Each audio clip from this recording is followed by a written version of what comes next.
Proyektong to noong 2020 pa nagsimula. Kaya lang dahil sa kakulangan ng pondo, hindi ito naituloy. Kaya nga tayo, minarapat natin na ituloy. Ito ay isang community center. Ang laman po nito, dahil nakita natin yung problema dito sa kahabaan ng Rizal Avenue, yung marami mga homeless dyan na natutulog.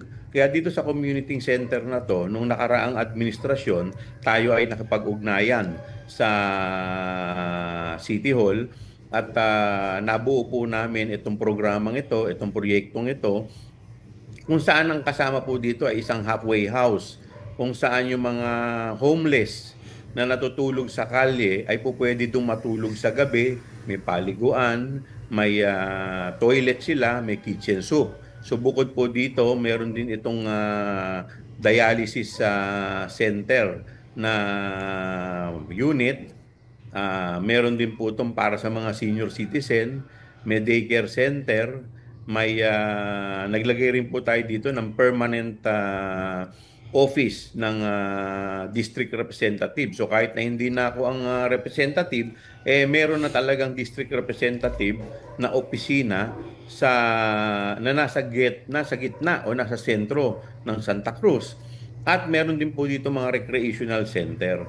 So, tayo wala naman tayong nakikitang problema dito dahil ito ay pinropose lamang natin. Yung pagkukuha po ng permit na yan ay trabaho po yan ng DPWH. 'Di ba? So, hindi ko nga po maintindihan dito kay Mayor Isko Moreno kung bakit congressman ang congressman. Wala nang sinabi, gusto lang magpasikat, gusto magkaroon ng laman ng content yung kanyang vlog, wala nang ginawa kung hindi magko-congressman. Samantala may pamura-mura pa, ginagaya pa yung dating pangulo. 'Di ba? Samantalang tapos na ang eleksyon, tapos na po ang palabas.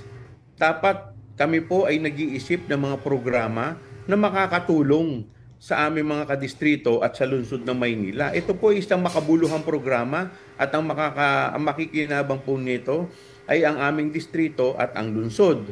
So dinedeprive po niya ang aming distrito ng isang proyekto na mapapakinabangan ng mamamayan. Ngayon, ang tanong ko po sa kanya, bakit hindi po yung DPWH ang kanyang sitahin sa sinasabi po niya mga requirement? Ang trabaho namin po bilang congressman ay mag-propose lamang. Kami po ay kung mapagbibigyan, salamat. Kung hindi po kami mapagbibigyan, wala po tayong magagawa. Tayo po, ang trabaho po natin ay mag-propose lamang. Ito po ay hiningi natin sa DPWH na pagbigyan po tayo. Hiningi po natin ito sa nung last Congress sa Committee on Appropriation na sana maisama na pagbigyan po tayo. Bagamat hindi po yung buong pondo. Kaya nga po ako po nagtataka, dapat alam po niya na ang talagang nangangasiwa dito at nakikipag-coordinate sa kanila, hindi naman po opisina ko kung hindi ang DPWH. Kaya lang, putak po siya ng putak na para pong aso, tahol ng tahol. Mali po yung tinatahulan niya. Nagpapasikat lamang ito eh. 'Di ba? Naghahanap lang ng content sa kanyang vlog. Hindi pa tapos sa kanyang eleksyon. Hanggang ngayon, may hangover pa to sa eleksyon. Hindi mo maintindihan. Alam po ninyo, this is not about Isko Moreno or Joel Chua. This is about the City of Manila and the people of City of Manila. Dapat po kami, ang local government at ang national government ay nagtutulungan para nag-iisip po ng mga makabuluhang proyekto. Wala po siyang ginawa kung hindi gibain ng gibain yung mga ginagawa po namin. Mga programa naman, ang makikinabang naman, mga taong bayan. Kagaya po nung giniba niyang barangay hall. Ako po'y matagal na nananahimik. Pero alam po ninyo, umikot po kayo sa Maynila. 90% ng barangay hall nasa kalye. Ngayon, kung sinasabi po niya na ito po ay illegal, di dapat lahat po yan, gibain niya. Hindi yung pinipili lang niya yun sa akin at saka kay Congressman Valeriano. Pumunta po kayo sa Abad Santos, meron po diyang police station na nasa kalye rin. Di dapat gibain din po niya yun kung talagang seryoso siya. Kaso nangyayari sa kanya, selective. Pati po yung mga konsyal ko, pati yung mga barangay chairman ko, ginigipit po niya. masyado po siyang bullying mayor. Hindi pa ba politika ito? Kung hindi ito politika, bakit pinipili lang niya yung gigibain niya at piniperwisyo niya? Bakit puro mga kalaban lang niya ang ginigiba niya? Kami po, nanalo po kami. Pag ikaw po ay nanalo, ako po kasi naniniwala na ako po ay representante, hindi lang ng mga bumoto sa akin. Representante po ako ng lahat ng mga tao sa 3rd District ng lungsod ng Maynila. Kaya dapat po lahat yung pinagsisilbihan ko. Hindi po yun namimili lamang ako. Kahit po mga kalabang ko sa politika, mga hindi po sa akin tumulong, pagka lumapit po sa akin, lahat po yan tinutulungan natin. At lahat po yan, binibigyan din natin ng atensyon. Kaya ako po, sa totoo lang, tapos na yung politika sa akin eh.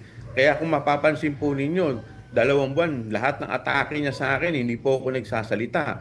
Nung nagsona po, ako pa po mismo ang lumapit sa kanya para batiin ko po siya.